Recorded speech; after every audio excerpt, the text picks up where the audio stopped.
Welcome to Kevin Deal Photography, where I take you on my journey through photography. On today's episode, we're going to be doing an in-depth review of the 3-in-1 filter from H&Y.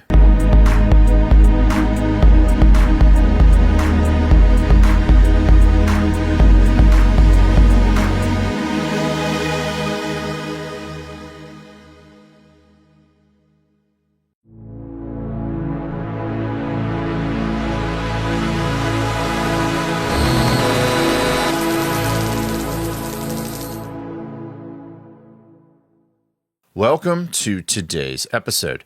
If you're not familiar with Kevin Deal Photography, we do gear reviews, tips, techniques, and tutorials, and sometimes we dive into film. If any of that sounds appealing to you, click the subscribe button below.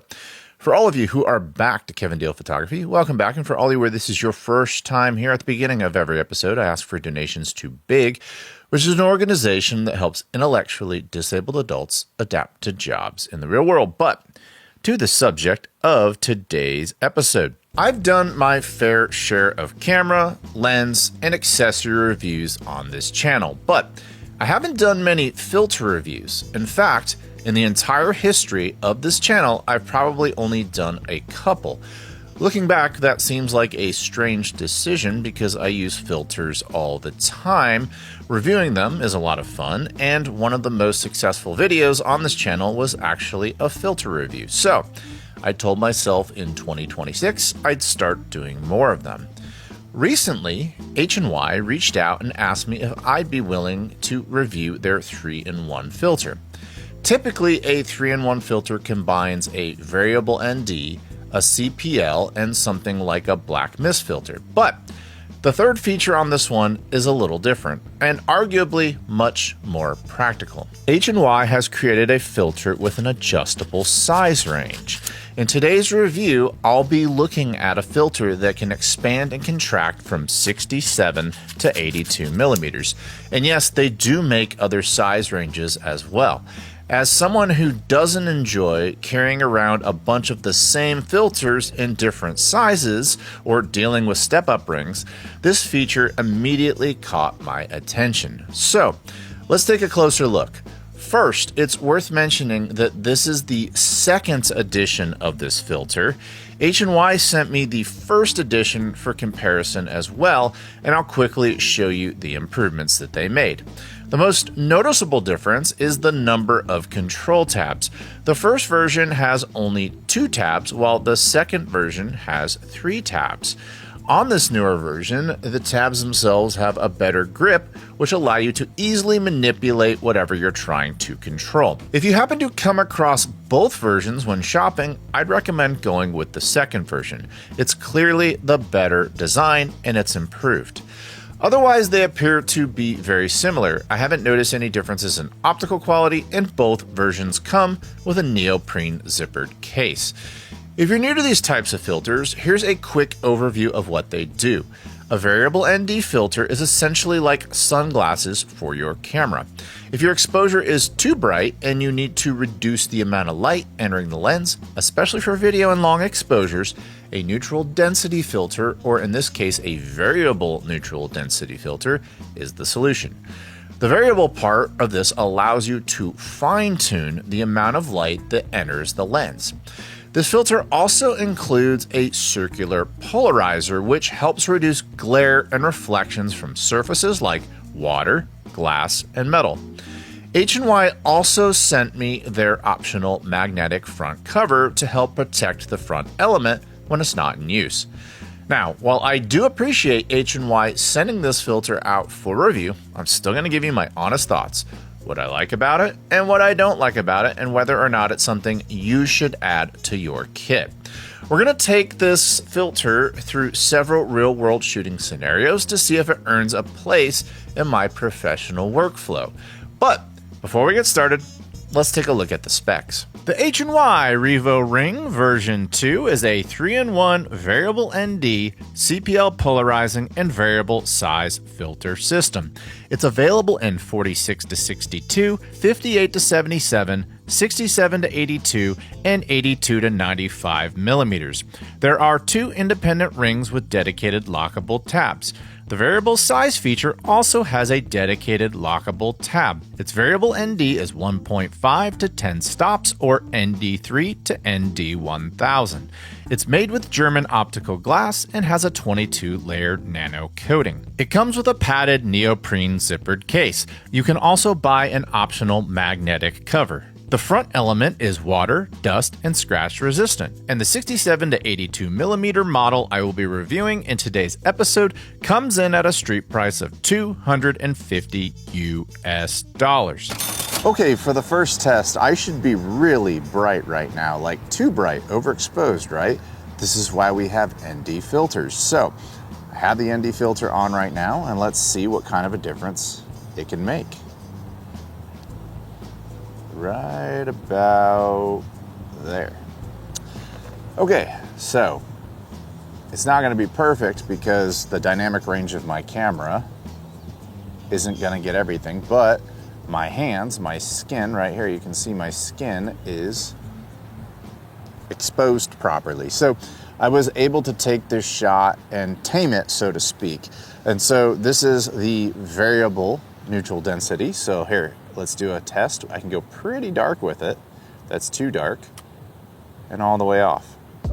Okay, onto the real world testing. You can see it's a little too dark here. That's actually good news. It means that it works just fine in daylight, which is what we want it to do. Now, here are some shots that I took with it. You can see the color characteristics of it. In my opinion, it does hue a tiny bit on the orange side. I'll of course do an A/B comparison with and without the filter later to confirm if that's what's actually going on. I shot a variation of 30 to 60 frames per second in very bright sunlight, so I think this guy passes the ND filter test with flying colors in terms of how little light it lets in, but video is not the only thing ND filters are good for.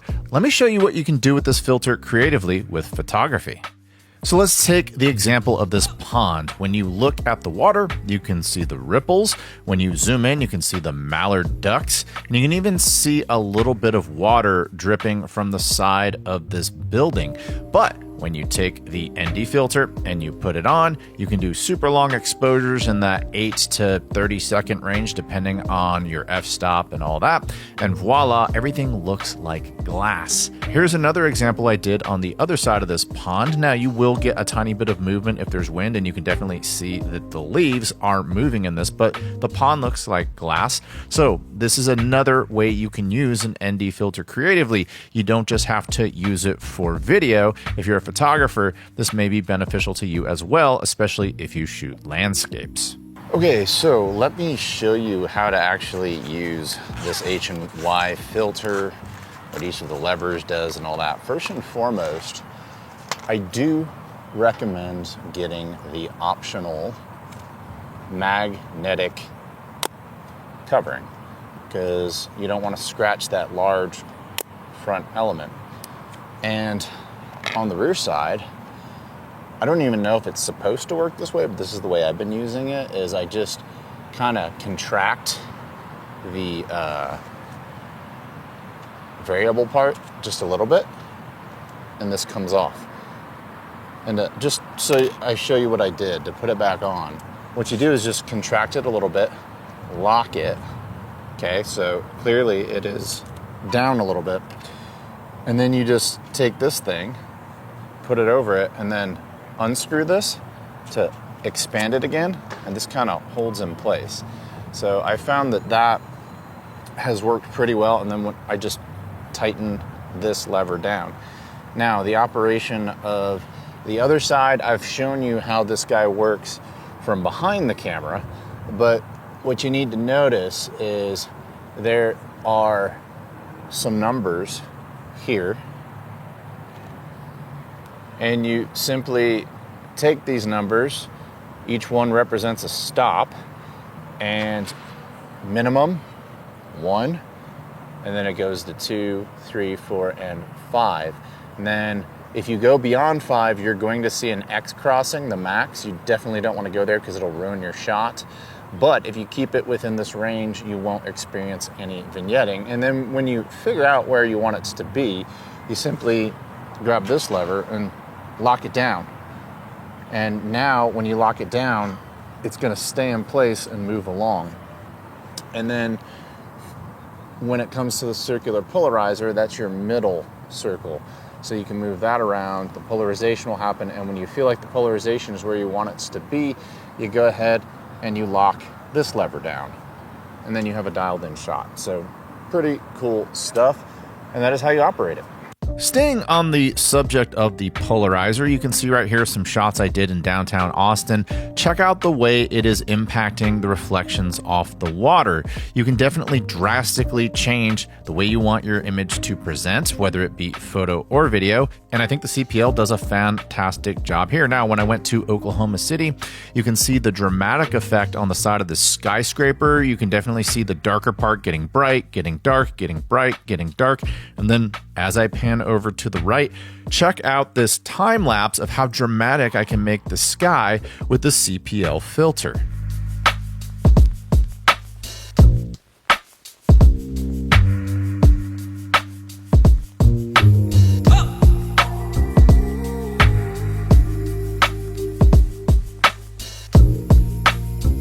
All right, so I think I've seen enough of this 3-in-1 filter from HNY. Let's go back to my studio and talk about what I liked and didn't like about it.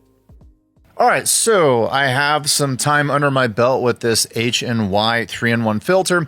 And while I don't review a ton of filters on this channel, I do use filters daily for this channel. So I have a pretty good idea of what I like and don't like about this filter just due to experience. So I always start with the cons first. Let's start with the cons. The magnetic accessory on this is extra, and to be honest, for the price that this sells for, I think it should just come with a front and rear protector standard. The ND part of this lens has an X crossing if you go too far.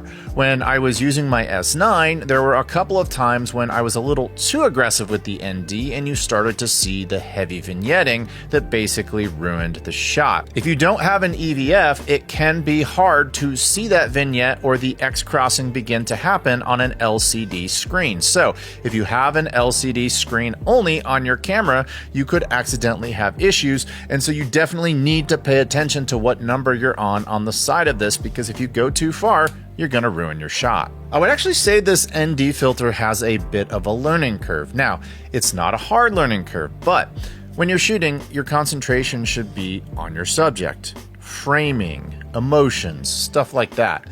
When I'm standing behind the camera, I just see 3 silver tabs, and I really need to break my concentration to pay attention to which one is the ND, which one is the CPL, and which one controls the variable size. I think HNY missed an opportunity here by not color coding each one of these tabs, because when I'm out in the field, if I can associate a tab with a specific color, I don't really have to actually look at the tabs themselves and tighten them and loosen them. I can just maybe say, oh, red will be CPL or blue will be ND, and I can just see the blue color or the red color and tighten it and loosen it without really having to draw my attention over to here. Instead, I can kind of half pay attention to what's going on in my scene and half pay attention to what's going on at the filter. So I definitely put that under the cons. I think that is a missed opportunity. The next thing I'm going to talk about is not something I personally consider a con, but some of you might.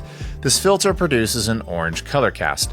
Now, when I put these videos up, I prefer the one with the orange color cast, which is the filter. Subjectively, I like it better. Objectively, it's not neutral. So, if you were looking at this filter to be neutral, that could be a con for you. But it's not a con for me because I like to lean into stuff like that. I would say the biggest con of this unit is that fast swap outs really aren't possible for 2 reasons. The first, I need to use 2 hands to get the threading mechanism to contract, and it requires a bit of concentration. That means that if I'm out in the field in a fast-paced situation, I need to pretty much stop what I'm doing, put everything down, and focus my full attention on getting this threading mechanism to contract or expand. The second reason is that when I contract this variable size, there are definitely some small sharp edges. And if you over contract this to where it actually touches your front element on your lens when you're trying to attach it, you could absolutely scratch your front element. So this is the type of filter that you really need to stop, think about what you're doing, really line it up and pay attention that you don't over contract it and that it's just in between that point where you have the front element and your threading. There's usually a little bit of empty space on every lens, and you just need to make sure it fits within that space. And then when you attach it, you carefully turn it and tighten it and you're good to go. But if you're the type of person who's in a hurry and you want to expand and contract this very quickly, I don't recommend it. I think the likelihood that you may get one of these sharp edges to hit your front element is decent enough to where if you do this over and over again over the years, you may eventually scratch your front element. So just something you might want to think about if you're considering purchasing this filter system. That's really it for the cons. There were a few, and for some of you, they aren't going to be a huge deal, but it's my job to point them out. Now, let's shift to the pros, of which there were several. It's not too heavy. As you can see right here, I took a smaller body Lumix S9, then attached a really front-heavy 16mm ultra-wide lens on it to really push the balance of my gimbal. To push it even further, I put on this filter, and as you can see, the gimbal balanced everything just fine. And since many of you who are watching this video are probably videographers, you might be curious about how a filter like this might impact your gimbal balance. The impact was minimal, so I'm going to go ahead and put that under the pros. If you get the magnetic optional cover system, I actually really like this system. I think it stores safely and the magnetics are pretty strong. And staying on the subject of security, I found that once you get the rear filter on, it stayed on. Because this variably expands and contracts, I was a little worried that maybe it wasn't strong enough to catch onto my front filter threads, but that was never an issue, and once it attached, it stayed on. So if you're worried if this thing is going to magically just fall off in the middle of a shoot, as long as you just double check that it's threaded in, you have nothing to worry about. I really like the neoprene pouch that it comes with. A lot of filter companies make bulky hard shell cases, which sounds good in theory, but to be honest, I'm not a huge fan of bulky cases for filters because I don't think they're necessary. A slim neoprene pouch like this is more than enough to protect this filter. If it were to fall out of my bag at chest level onto concrete, I really don't think I'd have anything to worry about, especially if I buy the magnetic and rear protection. Subjectively, I like the way this filter looked. I found the variable ND made highlights more orange. I actually like that. As you can see from this footage, I think this filter rocks at golden hour. The CPL component was very effective and made a huge difference when in use. I was able to variably dial it in where I wanted it to go, and as you can see, it did a spectacular job of creating dramatic blue skies. You can also see the reflections of the water appearing and disappearing. I don't know what your expectations are out of a CPL, but for me, the H&Y met those expectations. On the photography side, as you saw earlier, I was able to create long exposures that I was pleased with. If you're a landscape photographer looking to make water look more dreamy, this filter will get that job done. Now to perhaps the biggest pro of this filter, interchangeability. While I've reviewed other 3-in-1 filters on this channel that were both ND and CPL filters, they usually decide to make their third feature something like a black mist or bloom effect. While I like those types of effects from time to time, I don't like them all the time. And even though this filter does lean orange in the highlights, it's not as dramatic or as dedicated as something like a black mist or a bloom filter. I find the third feature of this filter to be much more practical and useful. Its third feature, of course, is its ability to vary in size.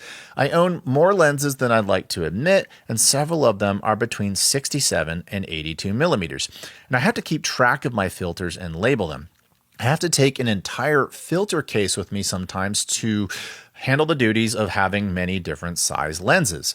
My life would be a lot easier if I had one filter to rule them all. And since almost everything I do with filters is either ND or CPL, I have this filter right here. So, what are my final thoughts on this 3-in-1 filter? It's not perfect. The X-Cross vignette could be a challenge to some if they push the filter beyond its limit and can't monitor it with something like an EVF. You can't really change it out quickly if you're out in the field, and if you're looking for perfect neutrality, you won't get that here. Additionally, you need to be careful and really pay attention to this filter when you attach and detach it. You don't want to over-contract it.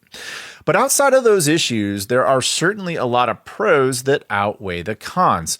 For me personally, I do plan to integrate this filter into my professional rig moving forward. It minimizes the amount of filters I need. I can use it with all my Lumix and Canon lenses. The case is slim and not bulky, and I personally like the way this filter alters my work. So, if you're interested in picking up this filter, not only in this size, but in the other sizes it comes in, I'll leave a link in the description below. That is it for today's episode. What did you think of my review of this H&Y 3-in-1 filter? Was it fair? Tell me about it in the comments below. Did you go with a different filter that you think is better than this filter around the same price point? Tell me why in the comments below. And if you're a fan of this channel, I humbly ask you to click the subscribe button below. And until next time, I'll talk to you soon. Bye.